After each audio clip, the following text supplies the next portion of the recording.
Então, pessoal, eu não ia começar matéria nova. O conceito de arrays até vocês não é tão novo assim, já viu listas em Python, né? Mas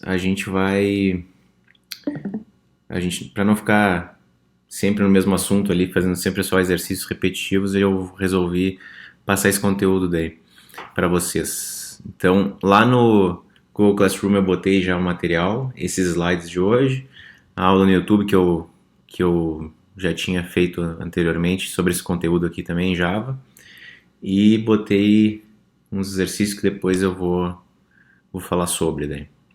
Então, o esquema é o seguinte, a gente tem, em vez de criar, por exemplo, quero representar, sei lá, as notas de vocês de todo o primeiro trimestre. Então, em vez de criar 30 variáveis lá para cada aluno, a ideia é que a gente crie uma variável só, no qual a gente dá um nome só, e o que vai mudar, que a gente vai acessar a nota de um aluno ou de outro, vai ser a posição, né, o índice, em qual posição do vetor que eu estou. Então, em Java, como é que a gente cria um vetor desse? Aqui eu estou dizendo que eu tenho várias posições para poder guardar, tenho 10 posições nesse exemplo, e aqui eu tenho os índices, então eu sempre começo em 0 e vou até o número n menos 1, então se eu tinha 10 posições, eu vou até o 9. É um pouquinho diferente de Python, porque a gente vai dar um nome igual para o nosso array, só que eu tenho que dizer que tipo de informação que eu vou guardar, então aqui eu estou guardando inteiros, e esse símbolo aqui, esses dois caracteres aqui de colchetes, é que vai me indicar que isso não é uma variável comum, uma variável simples, é uma variável que pode armazenar vários valores. Então, isso aqui é que vai dizer que é um vetor. Se eu não colocasse isso, seria um inteiro só. Como eu coloquei isso, eu estou dizendo, ó, aqui dentro desse cara, que é o nome do array, eu posso ter vários valores. Só que eu não disse ainda quantos. Então, aqui é que eu estou criando de fato. Eu posso fazer essa criação tanto nessa hora que eu já estou declarando a variável, quanto depois, futuramente, mas tem que ser antes de eu usar. Então, enquanto eu não fizer essa atribuição aqui com igual, e dizer que eu estou criando novas, por isso tem esse new, estou instanciando aqui 10 posições, nesse caso, de inteiros. Então aqui eu estou dizendo, estou criando novas, são inteiros, e entre colchetes eu vou dizer quantos que eu quero. Então é fixo aqui. Então eu vou dizer lá, eu quero 10 posições. Ele vai me reservar um espaço de memória para 10 posições. No caso de Python, lá a gente tinha listas no qual a gente podia adicionar elementos e não precisava se preocupar tanto com o tamanho, né? A gente vai ver esse tipo de lista aqui em Java também, mas não é, por enquanto ainda não é isso. A gente vai começar vendo arrays, que é um pouquinho mais fixo, mais estático. Então aqui um exemplo, ó, eu criei um vetor de inteiros chamado student grades, que tem 10 posições de inteiros, então aqui vai do 0 até o 9, e aqui eu tenho os elementos de fato. Então na posição 0 aqui eu tenho 12, na posição 1 eu tenho 49, e assim até o final. O último elemento que eu tenho desse vetor é o 3. Vocês têm que cuidar com esse tipo de erro que pode acontecer. Então, se eu não fizer essa parte aqui de atribuição e tentar acessar o nosso array antes de fazer esse new aqui, ele vai dar esse tipo de erro na tela para vocês, no pointer exception. Ele vai dizer que esse array não foi instanciado, ele está com um null lá dentro, está com um valor nulo. Então eu não consigo botar alguma coisa num array que não existe. Enquanto eu não fizer esse new int aqui, ele não vai criar o nosso array. Então a gente pode, se eu já souber os valores de antemão que eu quero colocar no meu vetor, então por exemplo, eu já sei que nesse vetor aqui eu quero ter esses 3 valores, nessa ordem aqui, 98, 86, 90, então eu não preciso dar um new int com 3 e depois botar os valores dentro dele. Eu posso, se eu já souber de antemão, botar todos já. Eu uso essa sintaxe aqui das chaves. Então aqui eu estou dizendo, ó, é um vetor de inteiros, se chama studentGrades, e eu já estou colocando, instanciando um array já com 3 posições. Então nesse caso aqui, usando as chaves, eu já instancio e já coloco os valores lá, e eu não preciso me preocupar em botar o tamanho dele, automaticamente ele já pega pela quantidade de elementos que eu tenho aqui, né? Na hora de modificar, eu tenho que acessar a posição usando colchetes. Então aqui eu criei o nosso mesmo vetor lá, com 10 posições, e aqui eu estou acessando a primeira posição, a segunda, a terceira, Então, na posição 0, eu vou lá e estou colocando o valor 98. Estou fazendo a mesma coisa que eu fazia naquele exemplo anterior, só que eu estou instanciando primeiro, deixando vazio lá, e depois estou colocando os valores. Em Java, quando a gente cria um vetor de inteiros, por padrão ele coloca 0 em todos. Então, eu não preciso me preocupar em inicializar ele, os valores, né? Então, quando eu coloco cada um dos elementos aqui dos 3 primeiros, o restante fica em 0. E o que eu coloquei fica com o valor que eu botei. Outro erro que pode acontecer, que é bem comum, usando arrays, é esse erro aqui, ó, Array Index Out of Bounds Exception. Então, se vocês, por exemplo, tentarem acessar nessa posição aqui o valor 10, que não existe, ó, a gente vai até o 9, ou o valor 11, ou o valor 12, e assim sucessivamente, ou um valor negativo, ele vai dizer que vai jogar esse erro aqui na tela para nós. Então, eu tenho que acessar as posições, nesse caso aqui, do intervalo de 0 a 9, só.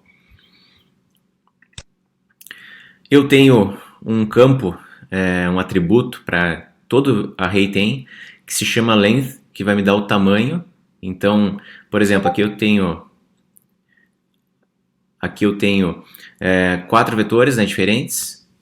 O primeiro vetor eu instanciei um vetor com uma posição só de inteiros, o segundo com 2, o terceiro com 4 elementos. Esse aqui é uma outra possibilidade também, né? Vocês podem colocar direto, assim que nem no último exemplo, ou podem dizer, eu quero criar um novo vetor de inteiros, mas eu não estou dizendo o tamanho, porque aqui eu já estou colocando os 4 elementos ali.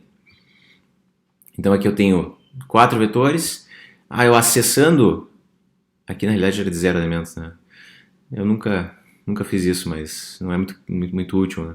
Então aqui eu estou acessando a propriedade de comprimento, ó, desse vetor, ele vai me retornar um inteiro com a quantidade do segundo vetor, dá 2, quantidade do terceiro, que são 4 elementos, e a quantidade do último, que é o array 4, que são 7 elementos, são os 7 elementos que eu tenho aqui. Então aqui alguns exemplos, aqui eu estou criando um vetor de inteiros, vazio inicialmente, tudo com 0, aqui um vetor de inteiros também com 3 elementos, já 1, 2, 3, aqui basicamente a mesma coisa que eu fiz antes, que isso aqui é só um atalho, tá? Não preciso colocar isso aqui antes. Aqui eu estou criando uma matriz, na realidade, né? Um vetor de vetores. Então, dentro desse meu vetor aqui, eu tenho um outro vetor como primeiro elemento e um outro vetor como segundo. Dentro de cada vetor aqui eu tenho os elementos que eu quero. Aqui eu estou criando uma matriz, um array bidimensional com 5 elementos e não estou dizendo qual a quantidade que eu tenho aqui do lado. Então aqui é sempre linha, coluna, pensando numa matriz. Aqui eu tenho 5 por 4, então eu tenho 5 linhas por 4 colunas. Eu crio a minha matriz lá de elementos. E para acessar quando for uma matriz é o mesmo esquema. Primeiro o índice vai me dar o índice, a posição da linha, e o segundo vai me dar a posição da coluna, aí eu vou acessar o elemento específico. Aqui eu estou criando um vetor de float, aqui um de double, lembrando que double tem que sempre botar ponto nos valores, e quando for float eu posso botar ponto também, mas tem que botar um Fzinho do lado dos elementos. Aqui eu estou criando um vetor de strings, que eu estou colocando o literal A, o B e o C. Esse último exemplo vamos deixar para depois, quando a gente vê a orientação a objetos. Para percorrer um array, eu posso fazer isso. Eu tenho aqui um array de inteiros, de 100 posições, então eu vou ter que ter um valor, uma variável, um contador ali, que eu chamei de i, que vai percorrer de 0 até o número total de elementos que eu tenho, que é 100, de 1 em 1. Então isso que o for está fazendo aqui para percorrer cada um dos elementos. Então o que eu estou fazendo dentro desse for? Eu estou percorrendo, estou acessando do meu array números a posição i e estou colocando dentro dessa posição o próprio valor i. Isso significa que na posição 0 eu vou ter o valor 0, na posição 1 eu vou ter o valor 1 e assim sucessivamente. Não sou obrigado a usar um for, né? Posso usar um while também. Posso usar o length, isso aqui vai me reduzir erros, porque vocês viram aqui que eu botei 100, né? Imagina que num código mais complexo, maior, vocês esqueçam depois, alterem aqui para, sei lá, 1000 e esqueçam de alterar aqui no código ou em algum outro momento que a gente percorre o vetor para 1000. Ele vai começar a dar erro, ele vai começar a acessar posições que eu não gostaria de acessar ou não acessar posições que eu gostaria de acessar. Então aqui eu posso sempre usar, quando for trabalhar com arrays, posso usar o length, por quê? Porque com o length eu não fico fixo. Automaticamente, se eu modificar aqui o número máximo de elementos, ele vai pegar o número correto aqui, então eu não fico restrito. Então aqui eu criei uma funçãozinha, um método que não retorna nada, é void, chama imprimeArray e recebe como parâmetro um vetorzinho de inteiros. Aqui eu nem sei o tamanho, ó. Eu estou indicando só que é um vetor, mas quem for chamar esse método pode me passar um vetor com 10 posições de inteiros, um outro vetor com 1000 posições, um outro com 5000, não interessa, porque eu estou usando aqui o length. Então aqui eu estou só percorrendo e mostrando, dando um print de cada um dos elementos que eu tenho na posição i. Então ele vai lá e vai mostrar o primeiro, segundo, terceiro, quarto. Eu tenho um outro for, que esse for é parecido com o for que vocês faziam lá em Python, no qual eu estou fazendo a mesma coisa que eu fazia antes, nesse exemplo aqui. A diferença é que aqui eu não estou preocupado com a posição, tá? Então, o que eu estou fazendo aqui? Eu estou dizendo que eu vou começar o meu for. Esse primeiro elemento que eu tenho que dizer é só o tipo de dado que eu tenho dentro do for. Então, aqui são inteiros que eu estou trabalhando. Se eu estivesse trabalhando com um vetor de double aqui seria double. Se fosse string aqui seria string também. Esse é o nome da variável que eu vou usar dentro do laço para representar cada elemento que eu tenho dentro do nosso array. 2 pontos, essa é a sintaxe, e aqui o nome do nosso array. Então ele é bem mais simples. Se eu não for modificar o meu array, o ideal é usar um for each, porque é mais limpo o código, né? Então aqui eu estou só percorrendo o vetor e mostrando, e só ir fazendo isso. Então ele é um bom uso usar esse cara aqui. Aqui um exemplo de como retornar um vetor, né, como parâmetro. Então a gente tinha um problema antes, que a gente não conseguia retornar mais de um elemento nos métodos que a gente fazia, né? Então agora a gente consegue. Se a gente quiser retornar mais de um inteiro, basta eu colocar um colchetes aqui e dizer que o meu método, que é público estático, retorna um vetor de inteiros. Se chama myMethod e nesse caso aqui ele recebe um vetor de inteiros como parâmetro também.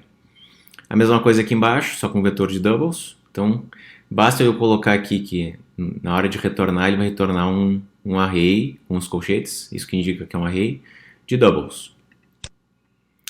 Aqui um exemplo então passando, eu já fiz isso. Morreu. Aqui um outro exemplo no qual eu recebo um vetor de inteiros chamado list, eu retorno esse vetor de inteiros, só que ao contrário. Então eu vou inverter o que estava na posição 0 vai para a posição n-1, o que estava na posição 1 vai para a posição n-2 e assim sucessivamente, estou invertendo ele.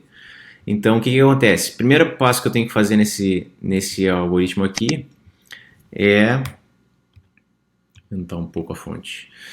A primeira coisa que eu tenho que fazer aqui é criar um vetor, que eu vou retornar esse vetor criado, de mesmo tamanho, então o mesmo length que eu tinha da lista que me passaram aqui como parâmetro de entrada. Então aqui eu crio o vetor vazio, com as n posições, e aqui eu estou fazendo um for para percorrer. Então eu vou ter dois contadores, o i e o j. O i eu vou usar na nossa lista que eu recebi como parâmetro, e o j eu vou usar nessa nova lista, nesse novo array que eu criei aqui embaixo. Então o que acontece? O i eu vou começar em 0. O meu j eu vou começar lá no final, no n-1, no length -1.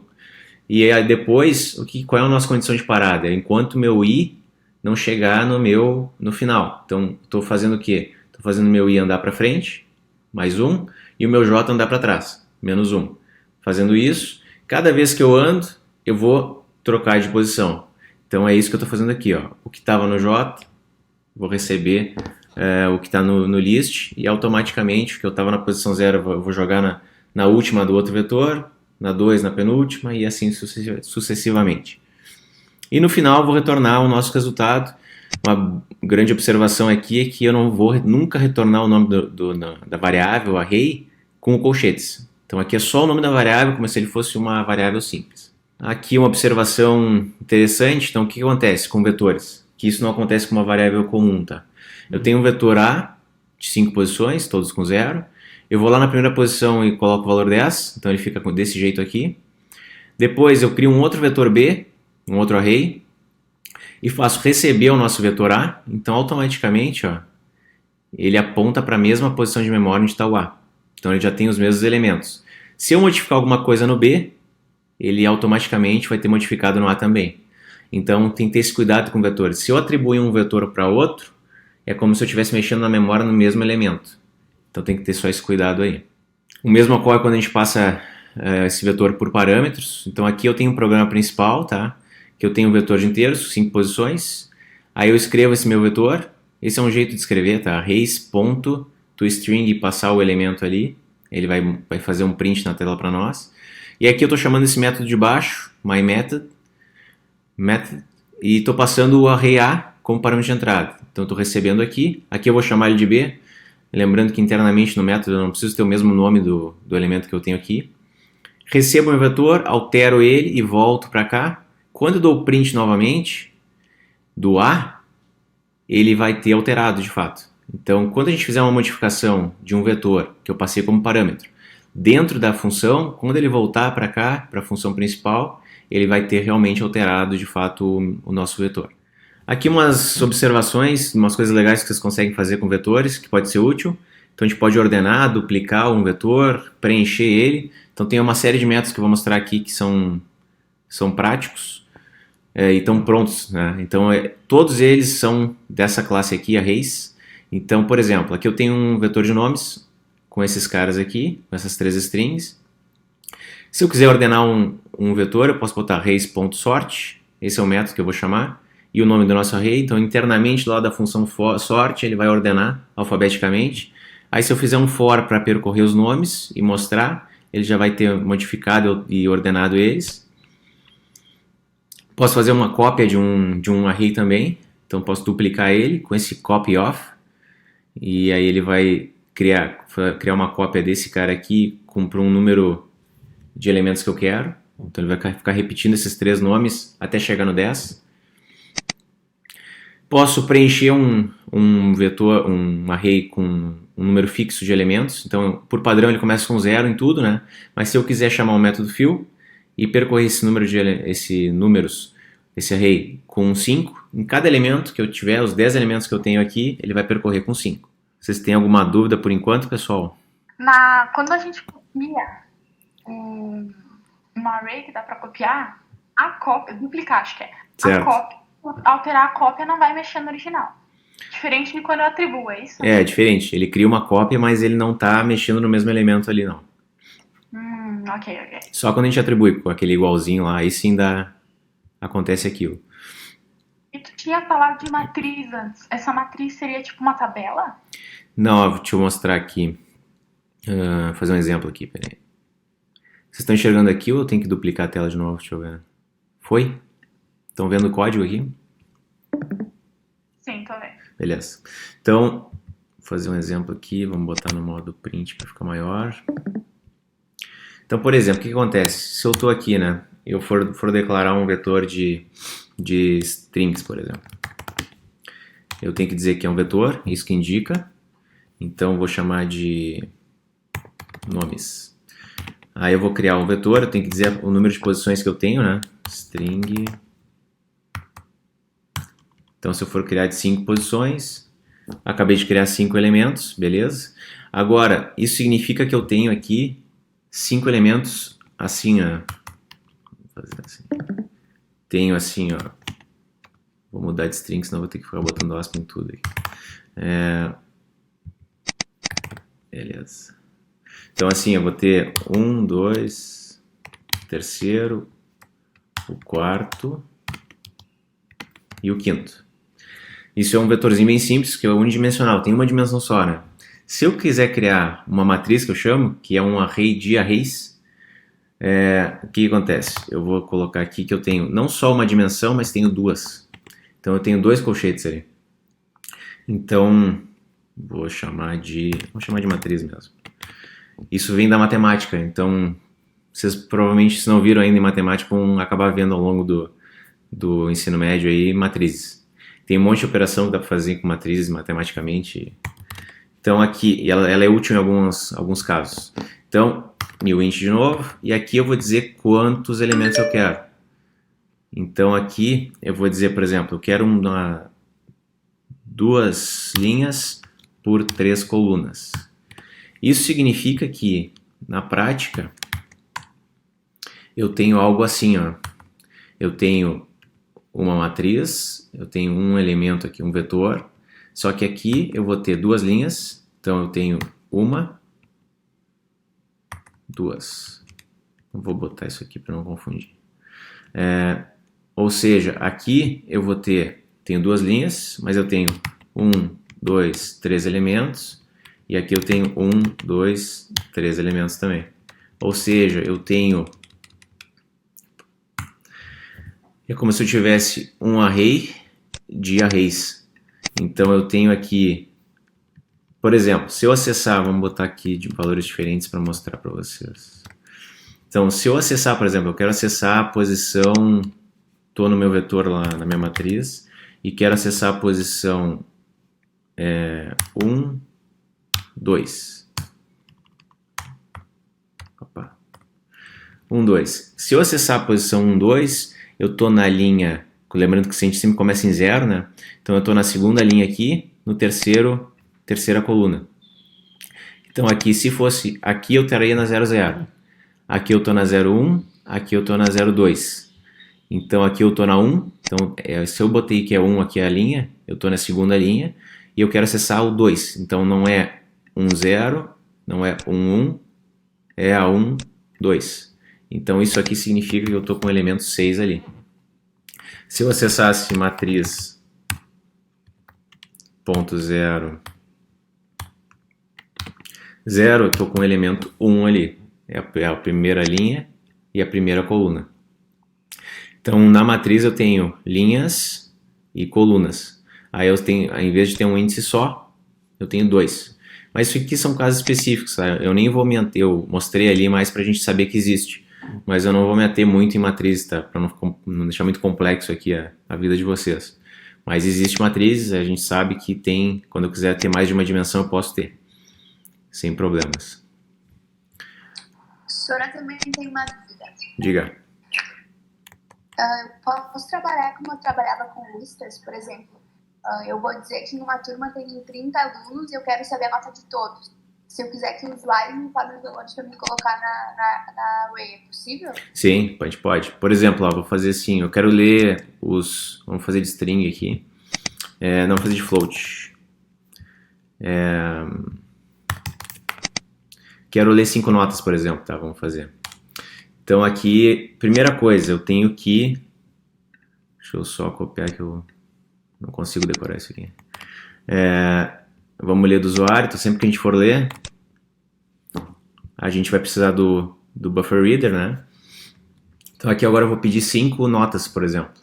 Então a gente vai fazer um for, eu tenho que fazer um for para 5 vezes, né? Para eu pedir 5 números. Deixa eu voltar para o print aqui. Tá, beleza. Então eu quero 5 números. Se eu quisesse aqui, eu poderia usar também o nomes.length. Ajuda bastante, facilita a vida da gente. Não preciso ficar me preocupando qual é o tamanho aqui. Se eu mudasse para 3 aqui, não ia ter problema nenhum, que aqui ele já pega o número certo.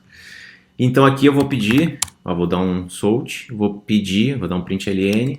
Então, informe a nota. Eu vou aproveitar que eu tenho esse índice i aqui e já vou usar aqui, ó. Então, informe a nota, vou concatenar isso com o nosso i. Fazer um i mais 1, porque vai ficar bonitinho daí, né? Senão ele vai pedir a nota 0. Então, aqui ele já tá... Vou concatenar aqui, vou fazer o seguinte. Eu sou fã dos 2 pontos depois. Beleza. Então aqui, se a gente executasse isso só agora, ele vai pedir para mim as 5 notas, mas não vai ler, né? Ele só vai executar, como é lento já. Beleza, ele executou, ó, ele pediu as 3 notas ali. Beleza, então ele está usando aquele izinho que eu usei aqui no for. A gente vai ler agora, então. Se eu fosse ler para uma variável, eu colocaria aqui... Vamos mudar aqui para notas, né? Fazer mais sentido. Notas. Então, se eu fosse ler a nota, eu leria só com br.readline.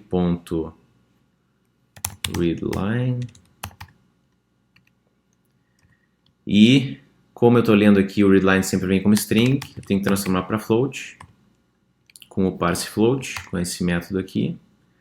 Ele está dando erro ainda porque eu não dei o froze.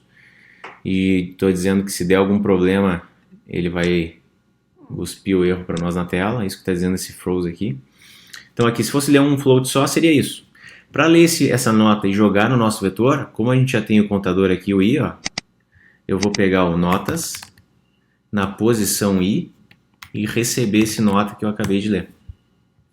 Então, aqui é um bom exemplo de não usar o for each, porque eu tenho que saber qual é a posição do vetor para conseguir armazenar lá a nota, né? Então aqui eu vou fazer um for agora, vamos fazer um for each para mostrar as notas que eu li. Então aqui eu vou dizer o tipo de informação, que não é int, é float. Vou chamar de n, que é a minha variável que eu vou usar internamente no for, e notas, que é um vetor. Então aqui eu só vou dar um print da minha nota. Vou fazer assim. Beleza. Então vamos executar para ver se funciona. Vamos executar. Então a primeira coisa que ele vai pedir são as 3 notas. Depois que ele leu as 3 notas, ele vai para esse segundo for aqui e vai mostrar as 3 notas que eu armazenei em cada uma das posições dos vetores aqui. Vamos lá. Então primeiro tirou 10, depois tirou 6, depois tirou 8. Tá lá, ó. As 3 notas que foram lidas, 10, 6 e 8. Então é com ponto aqui por causa do float, porque é float. Então deu pau no debugger aqui. Mas vocês entenderam aqui a ideia é essa. Então aqui eu estou fazendo mais ou menos isso. Então fiz o for, percorri, armazenei cada um dos valores que eu li aqui, salvei numa variável, salvei na posição i do vetor, aí eu tenho as 3 posições ali preenchidas com as 3 notas que o cara me informou. Sai do print. Mais alguma dúvida parecida? Para mim era isso, professor. Obrigada. Beleza. Alguém ficou com alguma dúvida no exercício da última aula lá de strings? Que eu posso dar uma explicada aqui se alguém não empacou, não conseguiu fazer, ou ficou com alguma questão? Beleza. Eu fiquei, só. Diga. Assim, tinha 3 coisas pra fazer, né? Certo. Eu consegui fazer 2, só que uma eu não consegui. Eu não lembro o que é que eu não consegui. Ó, vou Deixa eu abrir o Classroom aqui. Vou dar uma repassada aqui, ó, na minha possível solução. Tem várias formas de fazer, tá? Não é a única aqui, dá para fazer de vários jeitos aqui. Eu criei aqui quando vocês quiserem criar alguma variável que não vai mudar, vai ser fixa, vocês podem fazer isso aqui, ó. Dentro da minha classe, dentro do meu arquivo aqui, que tem o final, início e final lá no fim do arquivo, eu vou dizer, ele é público, pode ser privado aqui, mas é público, estático, final. Isso aqui que diz que não vai mudar. Aí eu aqui vou dizer o tipo de informação, então aqui é inteiro. E quando eu for criar uma constante dessas, uma coisa que não vai ser modificada, eu sempre, por padrão, eu crio tudo em maiúsculo. Então aqui eu criei que o número máximo da minha senha é 10. Então sempre que eu quiser usar isso aqui ao longo de qualquer método que eu tenha, ó, eu posso acessar esse cara e usar ele e vai funcionar. Então ao invés de botar, porque depois futuramente se eu quiser mudar, em vez de 10, o número máximo de caracteres para 20, basta eu modificar aqui e deu. Fecha parênteses. Então aqui no Aquele final ali é o que? Só que eu esqueci. Esse final é para dizer que não vai mudar. Isso aqui não vai ser alterado ao longo do código aqui. Eu nunca vou pegar password length e vou fazer recebe alguma outra coisa. Ele não vai ser alterado. É padrão. Se eu fizer, mesmo assim vai ser ignorada aquela linha. Ele vai dizer que não pode. Vai dar um erro okay. até. Então aqui no programa principal, a primeira coisa que eu fiz é criar o buffer reader para conseguir ler. Mostrei as opções para o usuário. Ó, eu disse, ó, a tua senha tem que ter 10 caracteres. Ela só pode ter números e letras, não pode ter nenhum caractere especial. Tem que ter 5 pelo menos. Aqui tá errado, né? São dígitos. 5 números, né? Fiz ao contrário. Né? Beleza. Tem que ter 5 números pelo menos. E aí eu peço para ele, me diz a tua senha. Leio ele com readline aqui. Salvei numa variável. Chamei de S. E aí aqui eu fiz um if. Essa função aqui que vai fazer a mágica, ó, que vai testar. Então eu passo para ele o S, para a função, para o método, ele vai me retornar verdadeiro ou falso, true or false. E vai dizer, se for possível retornar para mim aqui true, eu vou dizer que é válida, se não, eu vou dizer que não é. No é válida, que é a nossa função que faz tudo aqui. Primeira coisa, vou usar aquela constante e testar. Se na minha string, vocês viram aqui, ó, length, isso aqui é a mesma coisa que eu faço no array. A única diferença é que na string ele é uma função, ó. Então eu tenho que usar o parênteses ali. No array não, só acesso o campo e deu, sem parênteses. Então aqui eu estou testando o tamanho da minha senha é menor que 10. Se for menor que 10, eu já retorno falso ali e acabou. Porque eu, pelo menos tem que ter 10. Então já retorno falso aqui para minha função de executar. Caso contrário, ele vai passar desse if. Aqui eu estou usando um contador para contar os números, quantos números eu tenho, que inicialmente é 0. Aqui eu fiz um for para percorrer a minha senha, então ele vai percorrer de 0 até o tamanho que eu tenho da minha senha. Esse método charette é que pega o caractere que eu tenho na posição i, então é basicamente como se a gente estivesse acessando lá em arrays com colchetes. E aí eu peguei o char, o caractere que eu tenho naquela posição. Aqui eu fiz duas funções, depois eu mostro. Uma para ver se é número, esse caractere, outra para ver se é letra. Então aqui, se for uma letra ou um número, com as duas barras verticais, se for algum desses caras aqui, significa que eu tenho um caractere válido. Se não for, eu já retorno falso, porque se eu achar dois pontos, um ponto e vírgula, um ponto de exclamação, qualquer outra coisa que não seja o número e letra, ele vai retornar falso e vai parar de executar ali. Se for um caractere válido, eu tenho que... Opa, tá bugado isso aqui, hein? Isso aqui não tem. Eu vou testar o quê? Eu tenho que saber se é um número ou não, porque tem aquela restrição de são 5 números ou não, né? Então, se for 5 números, aí eu vou somar um naquele contador que eu tinha inicializado em 0. E no final, quando eu terminei de executar, se eu nunca entrei aqui e nunca entrei aqui, ele vai finalmente chegar aqui. E aqui eu estou testando se ele é maior ou igual a 5 ou não. Se ele for maior ou igual a 5, ele vai retornar true. Se ele for menor que 5, ele vai retornar falso. Então, quando ele voltar para cá, ele já vai me dizer se é válido ou não. Os dois métodos que eu... Pode explicar de novo? Qual parte? Esse aqui? Aquele char. Aqui? Isso.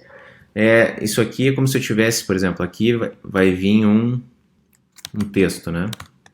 Então, por exemplo, digamos que a minha senha seja abacate. Então, se eu tiver alguma coisa assim, e eu acessar aqui o nosso password na posição 0, o charette faz isso. Ou seja, eu estou acessando a posição do i, então a primeira vez vai ser 0. Ou seja, a primeira vez eu vou ter um caractere aqui, que é o a. O nosso char ch ali vai ser isso. Ou seja, ch vai receber o primeiro caractere que eu tenho na minha string total. E aí, toda vez que eu for testar aqui, eu vou testar o a.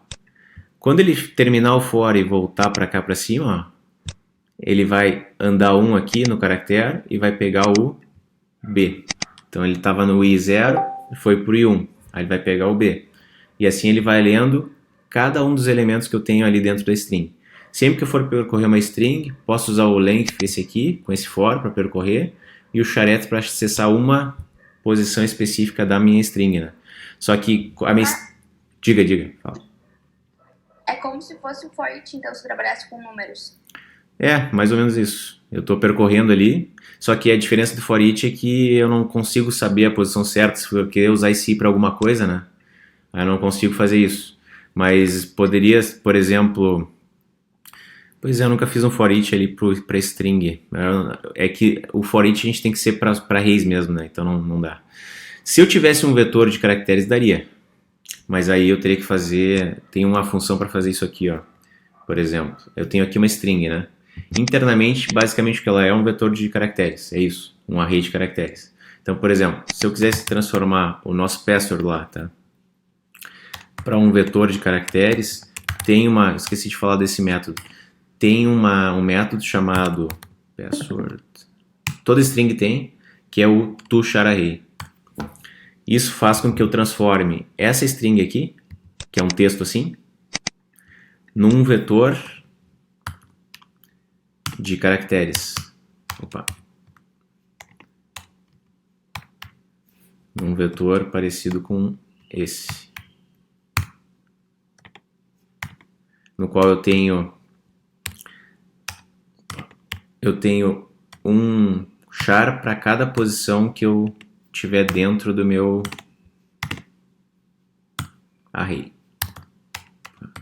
apanhando aqui. Abacate.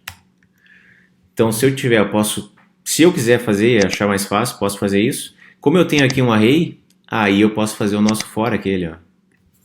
O for each. Então, por exemplo, eu tenho for char ch dois pontos array. Vou comentar aqui. Array. Ó, acabei de fazer o for each, faz a mesma coisa que a gente estava fazendo antes.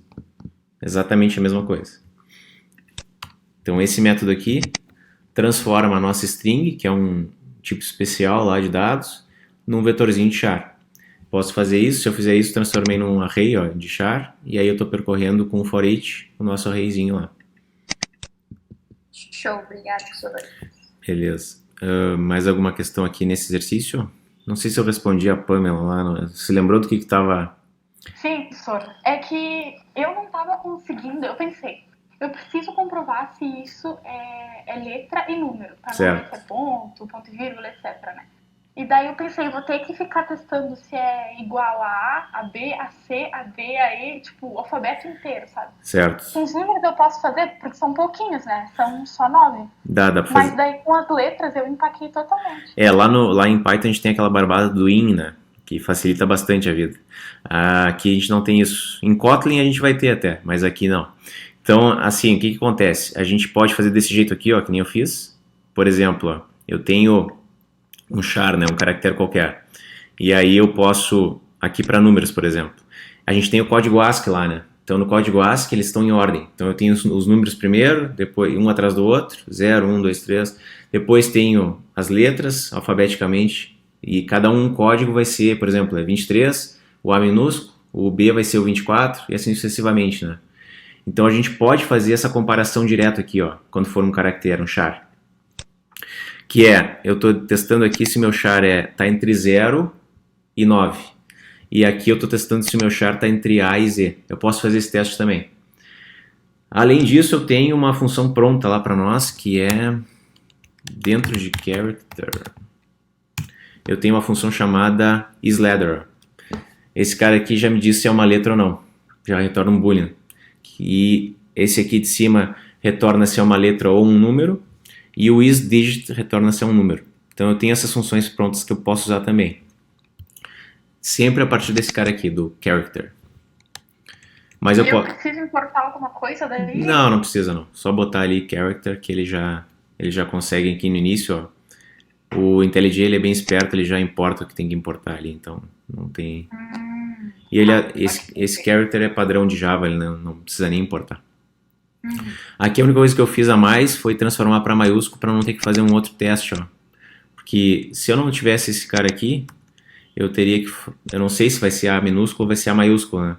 Então eu teria que fazer alguma coisa assim, ó. Se eu não fizesse o to uppercase ali que transforma para maiúsculo, eu teria que testar, além de testar o A entre o A maiúsculo e o A minúsculo, eu teria que testar entre o A minúsculo e o Z minúsculo também.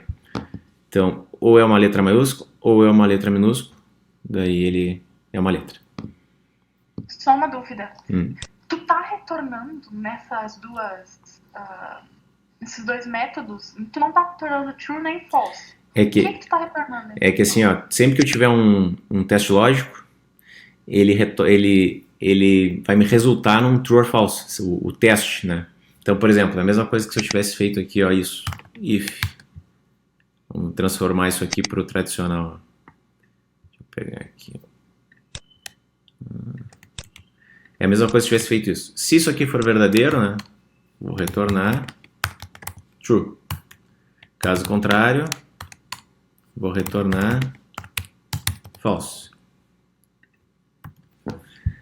É isso, né, que eu estou fazendo. Na prática é isso. O que acontece? Sempre que eu tenho um teste lógico, que nem esse aqui, isso aqui é substituído, quando eu fizer o teste, é substituído por true or false. Ó. Então, se ele próprio é um true or false, eu posso simplesmente retornar já o teste. Então, ele vai substituir isso aqui tudo, ó, por true ou por false, é como se tivesse escrito isso. A mesma coisa acontece aqui nesse return, ó. Se o num count é maior ou igual a 5, retorna do true. Se o num count é menor ou igual a 5, ele vai retornar falso. Então eu estou abreviando só. Embora na prática ele é como se tivesse feito aquele if antes. Entendi, senhor. Obrigada. Beleza, então vou fazer o seguinte, só para mostrar para vocês, eu criei uma atividade para a gente ver daqui a 2 semanas, né? A gente está fazendo esse esquema aí, eu não recebi nada ainda de informação sobre volta, nem nada, mas coloquei lá no Google Classroom os exercícios, que é um PDF com 3 exercícios ali. Aí eu botei como data de entrega lá essa data lá no final de agosto. Deixa eu fechar aqui. E então a gente tem 3 exercícios aqui para fazer. O primeiro é bem simples. O primeiro é mais para vocês começarem a entender como é que funciona vetores. Então vocês vão fazer dois métodos que fazem a mesma coisa.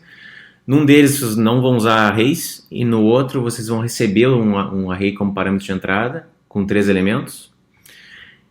Em ambos os casos vocês vão testar e encontrar o menor dos 3 valores.